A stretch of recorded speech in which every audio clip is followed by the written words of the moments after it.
And today, that's what we're doing out there. Them people may open that door for all of us.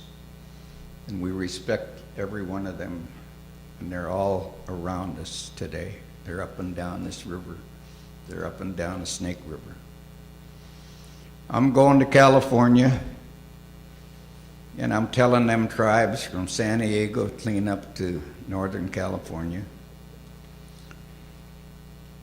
you have to put a natural resource department together. You got to be able to get data about all these rivers. There's salmon in these rivers. They said, well, we're going to show you our river, Billy. There's no water in it. I said, that's why you gotta be managers. We gotta find out. We gotta put water back in that river. We gotta put salmon back in that river. They'll come back if you do that. The Snake River, I come down from Wyoming, driving my son, my daughter-in-law's from Wyoming. We'll come along the Teton River. And then I met the Snake River again. The upper Snake River comes out of there. There was salmon all over there. Salmon.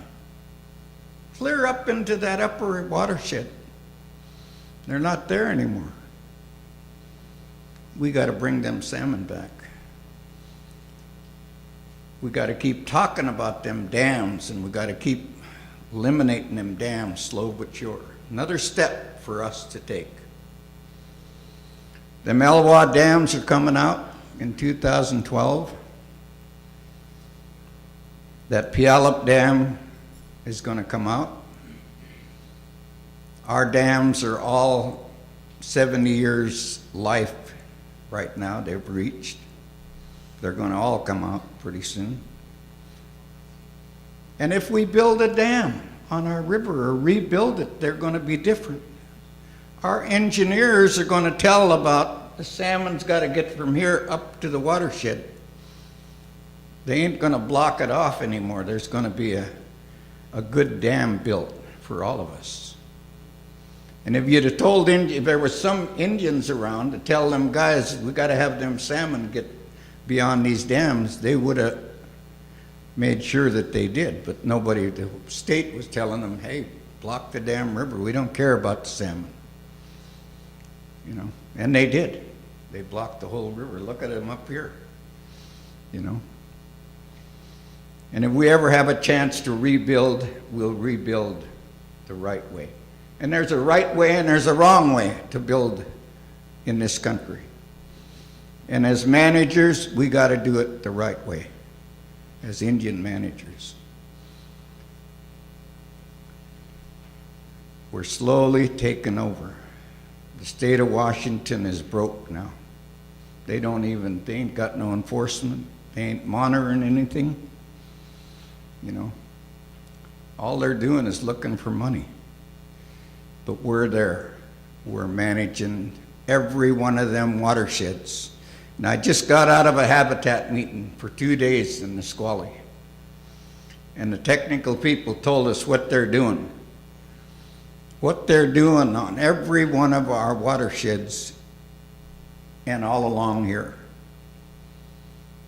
You know, they're putting water back in the streams. They're making it happen in our watersheds, the habitat. They're taking down data and everything. We're going to get our fish back.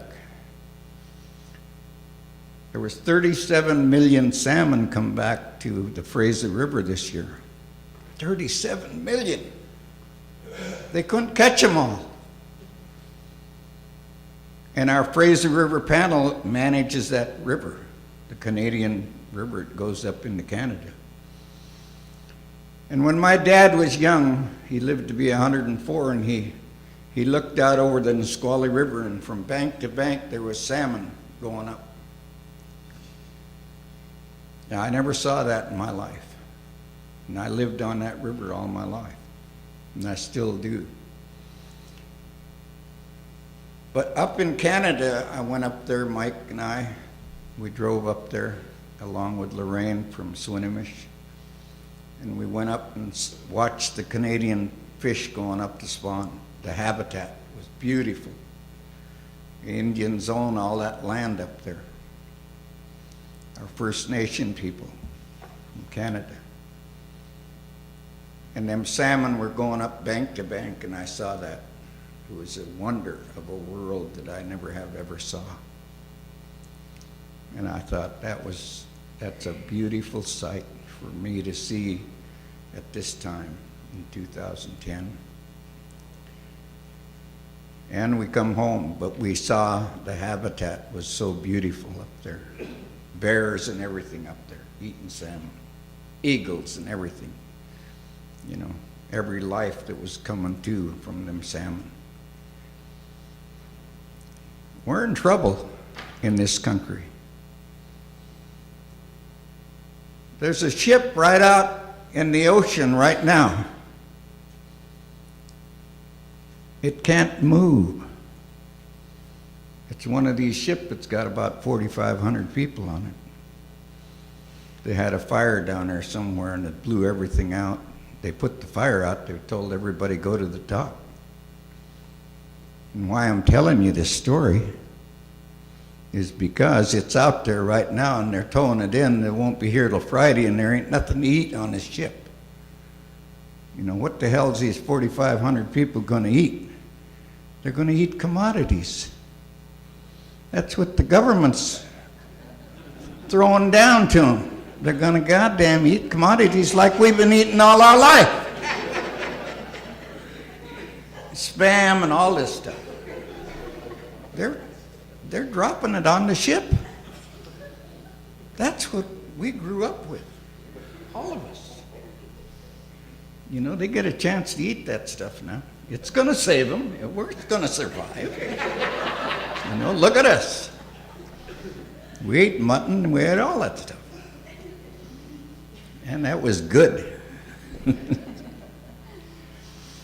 There's places burning down in this country. England, I saw a big fire there.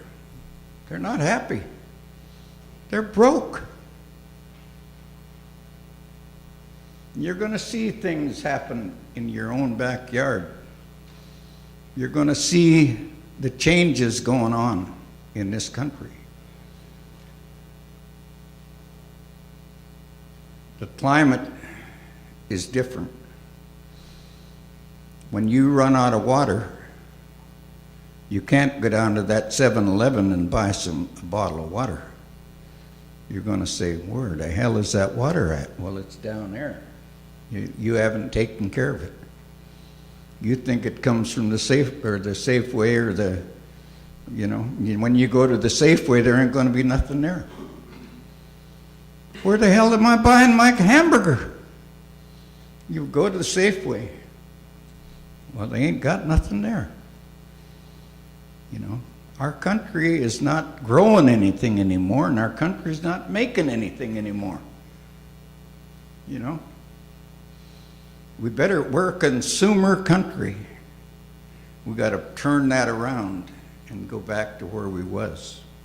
We were happy people. I mean, we had a lot of food. You know, we had a lot of fruit, everything. You know, we got to somehow get back to the real life of who in the hell we are. So I'll tell you, it's 9:30 right now, and I've talked a hell of a long time here. And Roy's over there, and I think I better quit talking because we have a lot of things to do in our country. You know, this political world that we're in with these Tea Party people, whether they're good or whether they're bad, we got to take them on. We Indian people got to take them on, and our people, our coalition of who we are. You know, we got to tell our story. These Republicans are taking over the House of Representatives. We got to ask them to come out here on the Columbia River, come out to our reservations and have a hearing and see what they say. I want you to listen to my grandpa tell his story, or our grandmas. you know, who we are, and what we have here in Oregon, what we have at home, what we have in Navajo land, what we have in White Mountain Apache.